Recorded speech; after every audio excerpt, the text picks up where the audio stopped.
দিনটা ছিল 14ই ডিসেম্বর 2022। দেওরের বিয়ে ছিল সেই হায়দ্রাবাদে। আর সেইখানে গিয়েছিলাম অনেক জায়গায় ঘুরতে, যেরকম হুসেন সাগর তোমরা তো জানোই। আর সেইখানে খেতে গিয়েছিলাম এক রেস্টুরেন্টে, খেয়েছিলাম আফগানি পনির। ওফ, এত সুন্দর খেতে! আজ তারই আদলে বানাতে চলেছি বাড়িতে।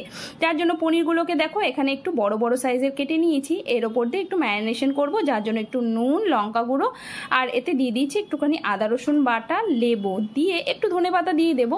দিয়ে নিয়ে প্রত্যেকটা জিনিসকে এর সাথে ভালো করে, মানে পনিরের সাথে ভালো করে মাখে নেব।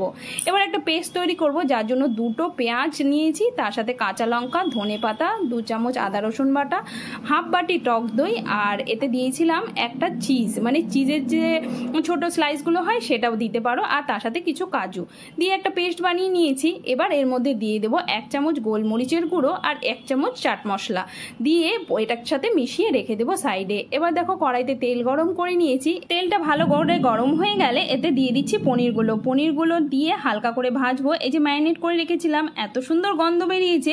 খুব বেশি কড়া করে ভাজতে হবে না কিন্তু। ব্যাস তুলে নিয়েছি। এবার কড়াইতে আরেকটু তেল দিয়ে দিয়েছি তেজপাতা, 2-4টে লং আর একটুখানি দারচিনি দিয়ে ভাজা করে নিয়ে এই যে বানানো পেস্টটা সেটা দিয়ে দিলাম। দিয়ে এবার এটাকে ভালো করে কিন্তু কষিয়ে নিতে হবে। এরকম কষাতে কষাতে যখন তেল একটু ছেড়ে আসবে, এর মধ্যে হলুদ গুঁড়ো, তার সাথে জিরে গুঁড়ো আর দেবে কাসুরি মেথি।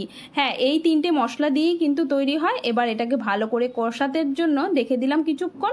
সেটা হয়ে গেলে এর মধ্যে একটুখানি দিয়ে দিচ্ছি মশলার জল। তো সেই জলটা দিয়ে আবার এটাকে খানিকক্ষণ কষাবো। এবার আমি কিন্তু এখানে লো ফ্লেমে কষাচ্ছি। তো হয়ে গেছে মোটামুটি। একটু পরিমাণ মতো নুন দিয়ে দিলাম। এর সাথেই কিন্তু এর মধ্যে চাইলে তোমরা ক্রিমও ব্যবহার করতে পারো, তবে আমার কাছে এখন গুঁড়ো দুধ আছে, আমি সেটাই ব্যবহার করলাম।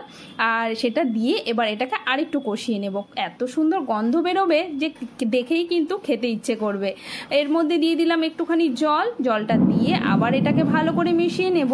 মেশাতে দেখো অনেকটাই কিন্তু গাঢ় হয়ে এসছে। এবার একটু ফুটে আসার পালা।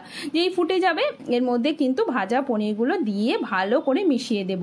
খানিকক্ষণ ফুটিয়ে নেব, খুব বেশিক্ষণ লাগবে না, খুব তাড়াতাড়ি হয়ে যায়। এর মধ্যে শেষে একটু গরম মশলা গুঁড়ো ছড়িয়ে দিলে তৈরি হয়ে যাবে দারুণ সুন্দর, দারুণ স্বাদের আফগানি পনির। একবার ট্রাই করে দেখো। আর রুটি বা পরোটার সাথে কিন্তু একদম জমে ক্ষীর খেয়ে কিন্তু সবাই প্রশংসা করবে। তোমাদের কেমন লাগলো অবশ্যই জানিও।